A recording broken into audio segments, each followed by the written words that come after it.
Hi, hello, so I am back. I know that it's been a few days, I just was not feeling right. I was feeling a little bit under the weather. Was not feeling myself, but I am back. I am better, and today I'm going to be reacting to the story of Big Mike snitching on King Von. I've had this, so many people have asked me to react to this. It has been a while since, someone did ask me to react to it, so apologies for the wait. The other day I did react to King Von's The Crazy Story for the first time. That was my first time ever hearing any of his music. I've been told to react to part 3. People have told me not to react to part 2 and just react to part 3. Let me know in the comments, but I definitely will be reacting to more of his songs, so keep a lookout for that. But before I jump into this, make sure you jump over to my Instagram and follow me over there. A huge thank you for the love, the support. Forever and always grateful for you all. Also, let me know in the comments what you'd like me to react to. And over on my Instagram, I'll let you know when I'm dropping new reaction videos and all that good stuff. But anyways, the story of Big Mike snitching on King Von. I've watched a video of them kind of touching on it but not going into detail, but this has been requested a lot, this video. So anyways guys, thank you for watching and I want to jump straight into it. Man, what's up everybody? Okay. Welcome back to another episode of EOS. It's 1090 Jake, but I'm rocking with y'all rocking with me. And hey, we are 10,000 subscribers away from 1 million. I just want to say I appreciate every single one of y'all that's been rocking with me. But for this video, we're going to be speaking on Big Mike, the man that snitched on King Von. Okay. Big Mike, an O-Block original and the older brother of Wooski. Big Mike's name would be cemented in Chicago drill history and made infamous by one of Chicago's most notorious legends, King Von. The self-proclaimed demon, whose name is now associated with being a serial killer, was only 19 years old when he was officially charged with murder. May 29th, 2014, in Chicago's Inglewood neighborhood, there was a birthday party for 20-year-old LaVon Everhart, who was more commonly known as CJ. Okay. King Von was in attendance, as Von and CJ were both from Killerwood, and could be seen in multiple pictures together. According to a witness statement by Lamenda Jones, go back a second. Pictures together. I thought I recognized someone from that witness statement by Lamenda Jones, CJ's mother, she tells Chicago detectives she saw Vaughn standing near the front gate of her house, looking at 3 guys on her porch like something wasn't right.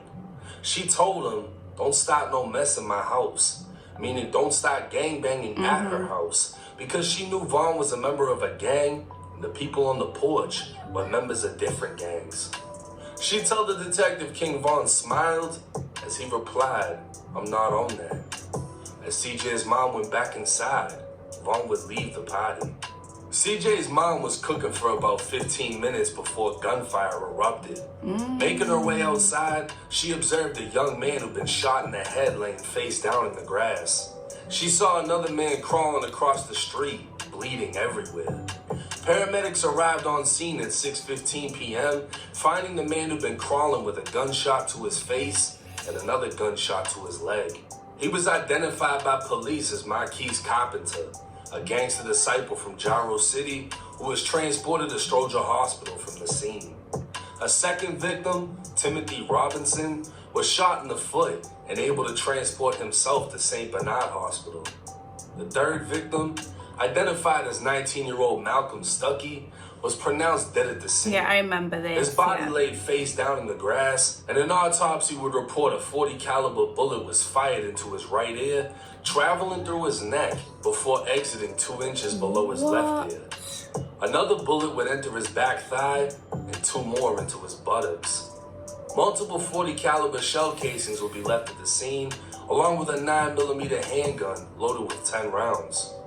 July 30th, 3 weeks after the party, Chicago Police Tactical Team would take Big Mike into custody within Parkway Gardens, aka O-Block. He'd be transported to the area central office and placed inside of an interview room. Waiving his rights, Big Mike was shown a witness statement and denied any participation at the party. But as time went on, Big Mike would tell a crazy story to detectives. Jasmine Mitchell called Mike, saying Vaughn needed him as muscle for backup. Vaughn got on the phone saying him and Jasmine were at the party when other guys started looking hard and whispering to each other. Vaughn wanted to go back, this time with Big Mike. Mike told detectives he was picked up only 10 minutes after the call. Jasmine was driving her grandfather's silver Oldsmobile when Mike got into the front seat as Vaughn sat in the back. Vaughn started telling him what happened when Vaughn asked him if he was decent. Mike told detectives Vaughn meant was he armed, and Mike told him he had a Glock 40 with 15 to 16 rounds. That's when Vaughn showed him his gun. Mike told detectives they drove back to where the party was at when Vaughn made a call asking if those guys were still out front. The person on the phone told Vaughn not to come because one of the guys had a gun, but Vaughn would reply back saying, "That's okay, we got 2 guns," and he hung up the call. Vaughn and Big Mike exited the vehicle and walked through a vacant lot to LaSalle Street before cutting through a gangway. Mike would tell detectives Vaughn was in the lead while Mike followed, saying neither one of them attempted to conceal their face. As they got to the end of the gangway, Big Mike saw a black male with long dreads wearing an orange shirt. Mike told detectives he later learned from Vaughn it was a man named Tim. Mike was staring as Tim stared back before he turned and ran. Mike told detectives that's when Vaughn chased him to the front of the house and opened fire. By the time Mike made it to the front of the house, he saw one victim already laying face down in the grass. Mike saw Vaughn shooting at another guy yelling, "Why you running?" Mike would admit to detectives that's when he started shooting at Tim, firing 15 to 16 shots. Mike told detectives he knew he shot him because he saw him stumbling as he ran. With his gun now empty, Mike turned and ran down the gangway while he could still hear Vaughn firing. Vaughn then came up behind him and eventually down the alley. Mike told detectives he watched King Vaughn run 2 houses over and fire 2 more shots at the man that laid in the vacant lot. Mike could see the victim was bleeding from the mouth. That's when they ran back to the car while Jasmine struggled to unlock the car doors. Mike told detectives he yelled at her for locking the doors and would eventually throw his gun in Lake Michigan. He then said he didn't know any of the individuals at the scene. The state attorney's office would charge Big Mike with 1 count of first-degree murder and 2 attempted murders. King Vaughn was already in prison on a parole violation, and the day after Big Mike was charged, Vaughn would be transferred from prison to the interview room. King Vaughn waived his rights. Let me just say this, okay? This is such a detailed video. I am so zoned out because I'm literally trying to take everything in and listen to everything. Like, this is such a detailed video. All the videos I've watched so far have been very detailed. Don't get it twisted, been very, very detailed. But this one is detailed, okay? I'm gonna have to check his channel out after. I don't know if he does more videos like this, I'm not sure, but this is such a great video. Had any knowledge of so the incident. Detailed. Vaughn denied knowing Jasmine and Big Mike, but said he knew CJ from grade school and denied being at the birthday party. Showing photos of Jasmine and Mike, Vaughn once again denied knowing them. Marquise Carpenter identified King Vaughn as the person that shot him in the leg and face. He told detectives him and a friend went over to the house to celebrate CJ's birthday. Shortly after, a female and King Vaughn arrived in a silver car. While sitting on the porch, he saw Vaughn having a conversation at the front of the house when Vaughn went to the car, put a gun in his front pocket, and placed his shirt over it. Vaughn and CJ went into the basement of the home, and Marquise overheard Vaughn say, "What you doing hanging with these op-ass?" Marquise told detectives he's a gangster disciple, and later found out Vaughn was a black disciple. Vaughn would stay in the basement for around 5 minutes before leaving, and that's when Malcolm Stuckey arrived. They were gonna play basketball at a park when Marquise noticed all the small kids were being called inside of the house. That's when CJ appeared at the basement door, telling them to come to him. Malcolm was by the front, lighting a blunt, when Marquise heard Tim say, "There go them." Marquise then saw Vaughn in the gangway with a black hoodie pulled tight around his face. He saw a black handgun in his hand and another person behind him, so they started running. That's when gunfire erupted. He ran to a vacant lot where he was shot in the leg but still made his way into an alley. That's when he saw Vaughn at the other end of the alley, and he ran again, looking back to see Vaughn aiming the gun at him when Vaughn fired twice and he was shot in the face. Marquise hit the ground, telling detectives he had a 9mm handgun in his back pocket, but thinks it fell out at this time. He'd get back up, running across the street until police arrived. King Vaughn's friend, CJ, would be interviewed by detectives multiple times. He told detectives at the party someone told him Vaughn called saying he was coming back after leaving. CJ told him to call Vaughn again and tell him not to come. The person would make the call, telling Vaughn there was children outside, but Vaughn would say, "I'm coming back. Get the children in the house." CJ went to warn the others on the porch, but before he could, the gunfire erupted. The man who called King Vaughn would voluntarily do an interview with police, saying he told Vaughn days after the shooting he was bogus for shooting people while CJ's family was out there. Vaughn would reply back saying, "They going to come after me now?" Vaughn would be officially charged with first-degree murder and 2 attempted murders after being identified by multiple people, including his friend CJ and his co-defendant Big Mike. In fact, nobody gave a better description than Big Mike, who claimed to see Vaughn start shooting, and by the time Mike made it to the front of the house, Malcolm Stuckey was already dead, implying Vaughn killed him. Mike would then say he saw Vaughn firing at the second victim, who'd later say Vaughn shot him in the face and leg. The only person Mike would admit the shooting was Tim, who was only shot in the foot and was the least wounded victim. Everything else was put on Vaughn. August 13th, 2017. LaVaughn Everhart, or CJ, was standing outside at 6:52 in the morning when a black vehicle approached. A man in a black hooded sweatshirt exited the vehicle, opened fire, and struck CJ twice in the chest. 40 minutes later, CJ would be pronounced dead at the hospital. King Vaughn would be acquitted at trial on all charges in December of 2017 after spending over 3 years in the Cook County Jail. The reason being, Big Mike recanted his statement and refused to testify against Vaughn at trial. Big Mike would also be acquitted of murdering Malcolm and shooting Marquise, which he originally placed on Vaughn. But Mike would be convicted of shooting Timothy in the foot, which he admitted to. For that, he'd receive a 28-year prison sentence for aggravated battery with a firearm.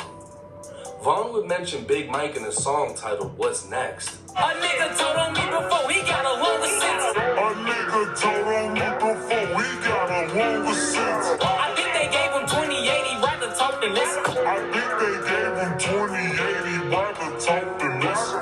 Bitch was the only one that told they killed the other witness. Bitch was the only one that told they killed the other witness. Now, Big Mike would appeal his conviction and be released in 2023. Okay. Making his first appearance on DJU. Not shying away from any question, Big Mike would claim he didn't entirely snitch, but instead was willing to take a chance that Vaughn wasn't. Big Mike wanted to claim self-defense, stating the victims opened fire on him first, to which he returned fire.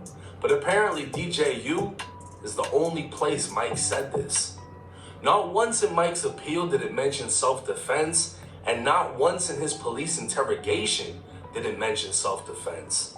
He flat out just told the crazy story of Vaughn calling him for backup, Vaughn popping off the triple shooting, Vaughn dropping Malcolm before dropping Marquise, and Vaughn firing 2 more times at Marquise laying in the lot. Decided to go with King Vaughn, admitted to participating in the shooting, and when it came to it, told everything that happened to police, which would be the definition of snitching that most can agree on. What Big Mike's appeal did highlight was how the police broke him. According to the appeal, Mike was held in the interrogation room for over 30 hours and repeatedly questioned by several detectives. They tell Mike to minimize his role by incriminating Vaughn, before Vaughn incriminates him. They imply that if Mike spoke with them, the courts would consider his cooperation while determining a more lenient sentence. Of course, He'd be given McDonald's and cigarettes by detectives trying to make him comfortable, but they'd also sit inches away from him or stand over him yelling profanities and threatening him. These tactics would lead to Big Mike's confession, but also his appeal, because law enforcement obtained his statements through police coercion. But that part of his appeal would be denied as the courts found his statements to be voluntary. Big Mike's appeal win came from the courts reducing his charge of aggravated battery with a firearm to aggravated discharging of a firearm for shooting at Tim. The lesser charge would result in a lesser sentence, and therefore his release. So while Big Mike snitched on Vaughn, Mike still had nothing but respect. I'm gonna have to check Vaughn out that. and never spoke down on him during his Big interview. Mike Explains. The story between the two is just another crazy story out of the city of Chicago. Now, my thoughts on this situation. I saw a lot of people. I was gonna say, wait, are we nearly done? This has gone so quick. That's how I know I've enjoyed the video, because that's how I know this video was good and informative and great, because this has just gone so fast. Like, what the heck? Reacting to Big Mike's interview, reading through the appeal, I was able to read through the arrest reports, witness statements, and with the appeal, I'm able to figure out whose name is redacted and blurred out, because in the appeal, it actually names it. So it says Marquise is the one that had the silver 9mm, and then you read over the arrest report, and it's like, okay, this one's Marquise, this one's Tim. You're able to piece the entire thing together. Malcolm Stuckey was not the intended target. They say Malcolm was from the burbs, he had some involvement with some fucking gang, but he wasn't like that. He worked at the museum, whatever. Malcolm knew one of the GDs that was there. They were supposed to play basketball. One of the GDs was gonna help him sell his car, whatever. Malcolm pulls up, lights a blunt, gets shot in the ear. The bullet travels through his fucking head and comes out of his neck. So when Big Mike said Vaughn chased Tim and started shooting, that's where Malcolm got hit, because Vaughn was shooting at Tim and Marquise.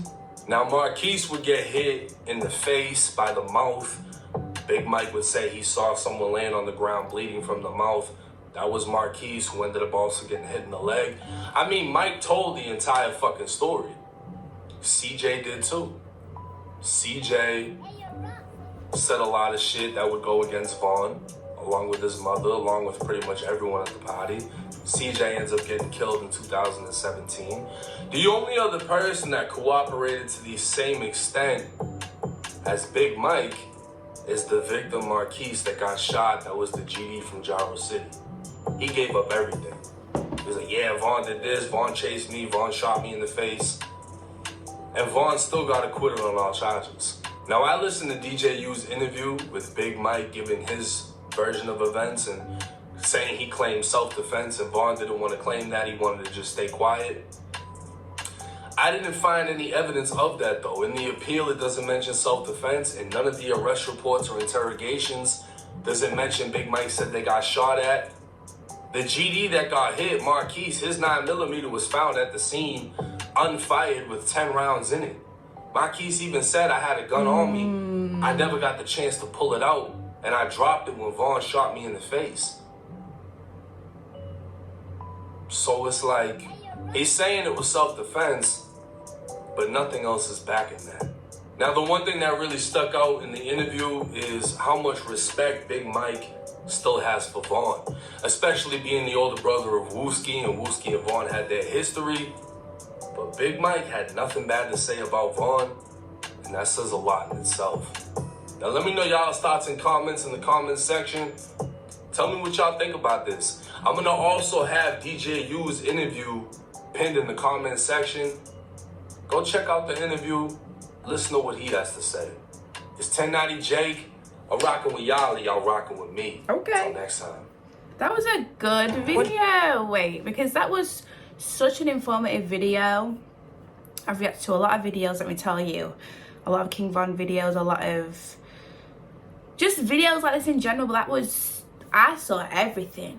I heard everything, every little detail. I feel like I heard then. Let me know in the comments. You've probably seen it. I don't know if you've seen it, but let me know if you feel the same about it. Like, seeing the paperwork, it's just crazy. Like, it actually is.